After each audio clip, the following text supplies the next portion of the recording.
మన ఇండియాలో చాలా మంది బాబాలు వచ్చారు పోయారు. ఇప్పుడు నేను చెప్పబోయే బాబా జపాన్కి సంబంధించిన వాళ్ళు. తనని ప్రజెంట్ అయితే ఇంటర్నెట్లో బాబా వాంగా అనే పేరుతో బాగా పాపులర్ చేస్తున్నారు. పాపులరే కాదు, తన ప్రిడిక్షన్ మొత్తం కంట్రీనే భయపడేలా చేస్తుంది. అసలు ఎవరి బాబా వాంగా? సో తను చెప్పిన మాటలని నమ్మి జపాన్ ప్రజలు ఎందుకు భయపడుతున్నారు ఈ వీడియోలో తెలుసుకుందాం. తన యాక్చువల్ నేమ్ వచ్చేసి రియో తత్సుకి. తను ఒక మాంగా స్టైల్ ఆర్టిస్ట్ అనమాట. ఆర్టిస్టులు చాలా మంది ఉంటారు కదా, తనకున్న యూనిక్ స్టైల్ ఏంటి, ఫ్యూచర్ గురించి తనకు ముందుగానే డ్రీమ్స్లో వస్తుంది. ఆ డ్రీమ్స్ని తను ఆర్ట్ లాగా చూపిస్తుంది. ఆ ఆర్ట్ కొద్ది రోజుల తర్వాత నిజమైతే. ఇది నేను నమ్మడానికైనా మిమ్మల్ని నమ్మించడానికైనా కొన్ని స్టాట్స్ ఉన్నాయి. ఎందుకంటే ఊరికే బాబాలను ఎవరు నమ్మరు కదా. 1992లో తను ఒక డ్రాయింగ్ వేసింది. ఆ డ్రాయింగ్లో ఒక ప్రిన్సెస్ ఉంది, ఒక కార్ ఉంది, ఆ కార్ క్రాష్ అయిన ఆర్ట్ ఉంది. డయానా ? డెడ్ ? 1997లో ప్రిన్సెస్ డయానా కార్ క్రాష్లో మరణించారు. తను పబ్లిష్ చేసినప్పుడు ఎవరు పెద్ద పట్టించుకోలేదు. దాని తర్వాత పట్టించుకోవాల్సి వచ్చింది.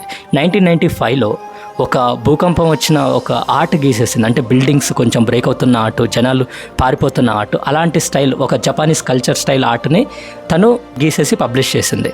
ఎగ్జాక్ట్గా ఆర్ట్ పబ్లిష్ అయిన 5 monthsకు జపాన్లో కోవిడ్ ఎర్త్క్వేక్ వచ్చింది. దానివల్ల 6,000 మందికి పైగా చనిపోయారు. సరే, అది కూడా పక్కన పెట్టండి, ఒకటో రెండో జరుగుతుండే. 1996లో ప్రజలందరూ పారిపోతున్నట్టు ఒక ఆర్ట్ గీసింది. అండ్ వెనకాల ఒక సునామీ, ఒక హై లెవెల్లో వాటర్ అదంతా గీసేసింది సునామీ స్టైల్. 2011లో టొహోకు సునామీ వల్ల ఏం జరిగిందో జపాన్లో మనందరికీ తెలిసే ఉంటుంది. సో దీనివల్ల 18,000కు పైగా మరణించారు ఈ సునామీ వల్ల. 1995లో ఒక వైరస్ లాంటి ఒక ఆర్ట్ అనేది గీసింది. సో ఆ ఆర్ట్లో తను వచ్చేసి ఏం రాసిందంటే 20 yearsలో ఒక వైరస్ వల్ల పాపులేషన్ అనేది తగ్గిపోద్దనేసి రాసింది. 2019లో ఏం జరిగిందో నీకు తెలుసు, నాకు తెలుసు, మనందరికీ తెలుసు. ఇవన్నీ ఏదో తన ఓన్ ఇమాజినేషన్ క్రియేషన్ కాదు. ఇవన్నీ కూడా తనకి ఏవైతే డ్రీమ్స్లో వస్తాయో ఆ డ్రీమ్స్ని ఆర్ట్లాగా పెడితే జరిగిన మూమెంట్స్. సరే, అంతా బాగానే ఉంది. ఇప్పుడు ఎందుకు ఆమె టాపిక్ వచ్చింది అనేసి అంటే, ఆమె రీసెంట్గా ఇంకొక ఆర్ట్ పబ్లిష్ చేసింది. ఆ ఆర్ట్లో ఏముందంటే 2025 జూలైలో మునుపెన్నడూ లేని విధంగా ఆ 2011లో వచ్చిన టొహోకు సునామీ ఉంది కదా, సో దానికి 3 times పెద్ద tsunami Japan, Philippines, Taiwan, Indonesia ఇలాంటి ప్రాంతాల్లో రాబోతుంది అని తను ఆర్ట్లో చెప్పింది. ఇంకా భయపడుకుంటే ఏం చేస్తారు చెప్పండి?